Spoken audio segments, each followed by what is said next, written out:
माझे नाव आदित्य. मी एका नामांकित कंपनीत कामाला होतो. प्रोजेक्टच्या कामानिमित्त मला नागपूरला जावे लागले. तेथे राहण्याची सोय कंपनीच्या गेस्ट हाऊसमध्ये होती, पण ते फुल असल्याने माझ्या मॅनेजरने मला त्यांच्या ओळखीच्या सुनीताताईंच्या घरी राहण्याची सोय करून दिली. सुनीताताईंचे वय 38 वर्ष होते.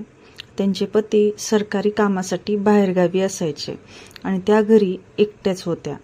त्या दिसायला अतिशय देखण्या आणि त्यांच्या व्यक्तिमत्वात एक रुबाब होता. पहिली भेट आणि ओळखीचा ओलावा. मी नागपूरला पोहोचलो तेव्हा संध्याकाळ झाली होती. सुनीताताईंनी दरवाजा उघडला. त्यांनी गडद रंगाचा कुर्ता आणि चुडीदार घातला होता. त्यांचे केस मोकळे होते आणि त्या एखाद्या राणीसारख्या दिसत होत्या.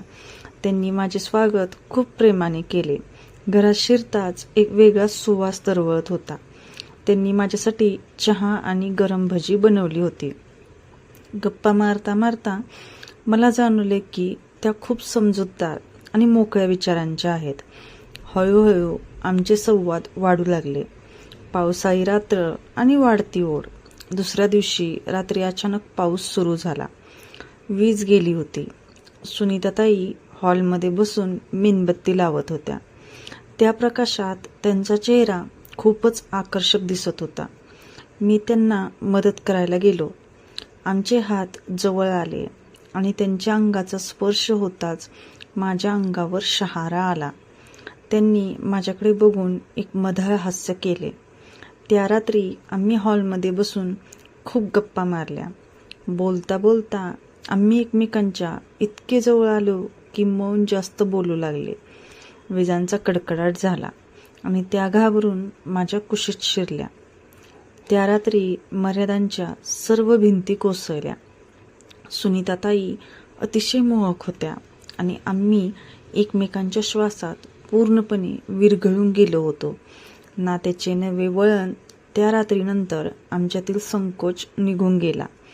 कामावरून मी घरी आलो की त्या माझ्यासाठी खास पदार्थ बनवायच्या.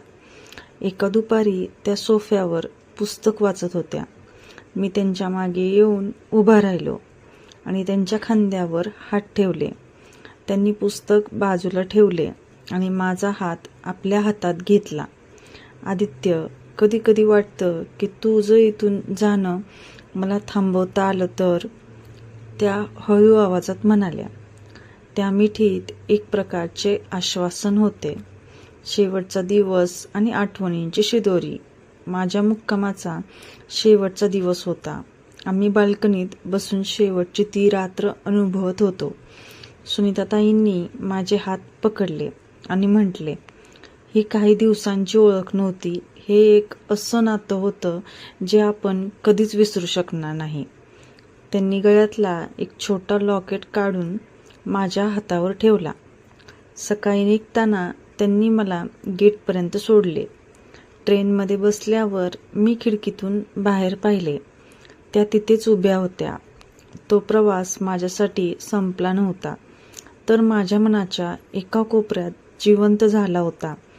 नियतीचा पुन्हा मेळ. 6 महिन्यांनी मला पुन्हा नागपूरला जाण्याचे काम आले. मी थेट सुनीताताईंच्या घरी पोहोचलो. दरवाजा उघडताच त्यांनी मला घट्ट मिठी मारली. यावेळी ती मिठी केवळ आदराची नव्हती, तर प्रेमाची अनावर ओढ होती. तू येशील असं मला वाटलं होतं, त्या भावूक होऊन म्हणाल्या. त्या रात्री आम्ही पुन्हा एकदा जुन्या आठवणींना उजाळा दिला. आमचे नाते आता शब्दांच्या पलीकडे गेले होते. आयुष्यभराची गुंफण आणि माझा तो दौरा संपला. पण यावेळी मी एकटा परतत नव्हतो, तर माझ्यासोबत सुनीताताईंची साथ होती. आम्ही ठरवलं होतं की अंतर असलं तरी आमचं नातं कायम असणार आहे.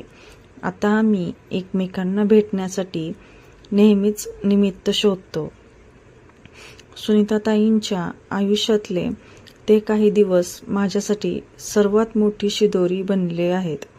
आजही जेव्हा मी एकटा असतो तेव्हा सुनीता ताईंना तो सुवास आणि त्या लॉकेटची ऊब मला त्या नागपूरच्या घराची आणि त्या रोमॅन्टिक रात्रीची आठवण करून देते. हे नातं आता केवळ एका घरापुरतं मर्यादित नव्हतं, ते आमच्या आयुष्याचा एक अविभाज्य भाग बनलं होतं. मनांचा आणि दोन शरीरांचा तो अनोखा संगम आयुष्यभर टिकणारा ठरला.